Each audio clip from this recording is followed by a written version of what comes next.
నమస్తే అండి. Welcome back to my channel. Today recipe వచ్చేసి దేవీ నవరాత్రుల్లో రెండవ రోజు అమ్మవారికి పెట్టే నైవేద్యం పులిహోర. ముందుగా నేనైతే కుక్కర్లో చేస్తున్నాను.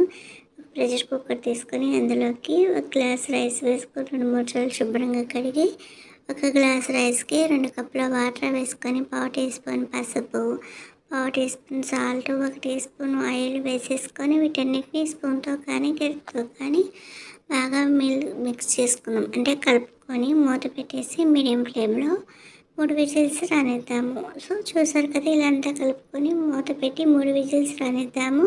ఇది ఉడుకుతూ ఉంటుంది. ఈలోపు ఒక బౌల్ తీసుకొని ఒక పెద్ద నిమ్మకాయ సైజ్ అంత నిమ్మకాయని తీసుకొని తొక్కలు నారలు అన్నీ తీసేసుకొని వాటర్ వేసి కడిగి అట్లా కొంచెం వాటర్ పోసుకొని స్టవ్ మీద పెట్టి చింతపండు బాగా ఉడికి ఒక పొంగు వచ్చేదాకా మనము స్టవ్ మీద పెట్టుకుందాము.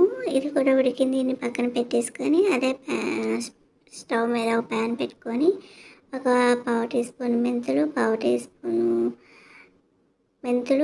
స్పూన్ ధనియాలు, పావు టీ స్పూన్ జీలకర్ర, పావు టీ స్పూన్ మిరియాలు వేసుకొని వీటన్నిటిని కోర్స్గా గ్రైండ్ చేసుకుందాము. చూడండి, ఇలా గ్రైండ్ చేసుకొని ఇవి కొంచెం ఫ్రై అయిన తర్వాత మంచి స్మెల్ వస్తుంటే అప్పుడు 2 టేబుల్ స్పూన్ల నువ్వులు కూడా వేసేసుకొని వీటిని లో ఫ్లేమ్లో చిటపటమనేదాకా కూడా వేయించుకొని వేగిపోయిన వీటిని తీసి పక్కన పెట్టుకుందాము.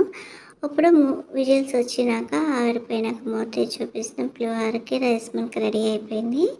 ఇప్పుడు ఈ రైస్ని ఒక వెడల్పాటి బేషన్లో వేసేసుకొని మొత్తం స్ప్రెడ్ చేసుకుందాం. ఇలా స్ప్రెడ్ చేసుకోవాలి. రైస్ అంతా కూడా ఆరిపోయినా కూడా మనకి బిగుతుగా రైస్ మెత్తపడకుండా ఉంటుందన్నమాట. ఇలా కలుపుకొని పక్కన పెట్టేసుకున్నాక ముందుగా మనం మిక్సీకి వేయించుకున్న దినుసుల్ని మిక్సీకి వేసుకొని పక్కన పెట్టి ఉడికించుకునే చింతపండును కూడా కుక్కర్లో వేసుకొని వాటర్ వేయకుండా మెత్తగా మనం క్రోర్స్ లాగా గ్రైండ్ చేసుకుందాము. ఇలా గ్రైండ్ చేసి చింతపండును కూడా చిన్నగా నానబెట్టిన వాటర్ ఉంటాయి కదా, అవి కూడా వేసుకొని ఇలా మిక్సీ పెట్టుకొని దీన్ని ఒక స్టైనర్ పెట్టేసుకొని స్పూన్తో ఇలా అంటూ ఉంటే ఇందులో ఉన్న పిప్పంతా అడుక్కు వెళ్ళిపోతుంది.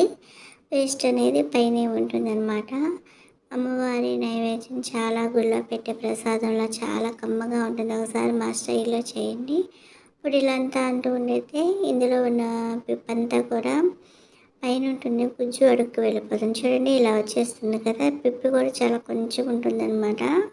ఇప్పుడు దీన్ని పక్కన పెట్టేసుకొని మనము ఈ చింతపండు రసంలోకి పచ్చిమిర్చి చీలికలు 2-3 వేసుకొని మన కారానికి తగ్గట్లుగా 2-3 వేసుకుందాము. అలాగే ఒక గుప్పెడు కరివేపాకు, కొద్దిగా సాల్ట్ వేసుకొని కొంచెం ఆయిల్ వేసుకొని దీన్ని ఉడికించుకొని పక్కన పెట్టుకుందాము. ఇది ఉడికి పక్కన పెట్టుకున్న తర్వాత మనం ముందుగా పోపు పెట్టుకుందాము. పోపులోకి ముందుగా ఆయిల్ పోసుకొని బాగా ఆయిల్ వేడాక ఒక గుప్పెడు పల్లీలు వేసుకుందాము. పల్లీలు వేగాక పచ్చెనపప్పు, ఆవాలు, జీలకర్ర వేసుకొని 2 వేగిన తర్వాత ఎండుమిర్చి కూడా వేసేసుకొని కరివేపాకులు కూడా వేసేసుకొని మనము వీటిని పోపుని బాగా వేయించుకుందాం. ఇంగవని వేసి ఇలా వేయించుకొని పోపుని చల్లారించుకుందాము. ఈలోపు ధనియాలు, మిరియాలు వేయించి మిక్సీ పట్టుకున్నాం కదా, ఆ పొడిని రైస్లోకి వేసి బాగా కలుపుకోవాలి. ఇదంతా కూడా రైస్ పట్టేలాగా బాగా కలుపుకుంటే మనకి ఇది ఆవు పెట్టిన పులిహోర అనమాట. ఇలా పెట్టేసి బాగా కలుపుకున్నాక ఇందులోకి చింతపండుని మనం ఉడికించి పక్కన పెట్టుకున్నాం కదా, ఆ చింతపండు పులుసుని కూడా ఇందులోకి వేసుకుందాము. నేను తీసుకున్న ఒక అరచాడు అంటే ఒక గ్లాస్ రైస్కి నేను తీసుకున్న చింతపండు పులుసు కరెక్ట్గా సరిపోయింది, మిగలలేదు. చింతపండును కూడా వేసేసుకొని రైస్కి అంతా పట్టేలాగా బాగా కలిపేసుకుందాము.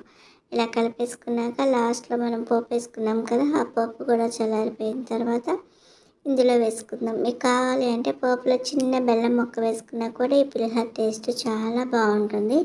లాస్ట్లో మనం వేయించుకున్న పోపును కూడా వేసేసుకొని బాగా కలిపేసుకొని అమ్మవారికి నైవేద్యం పెడితే ఎంతో టేస్టీగా ఉండే టెంపుల్ స్టైల్ పులిహోర రెడీ.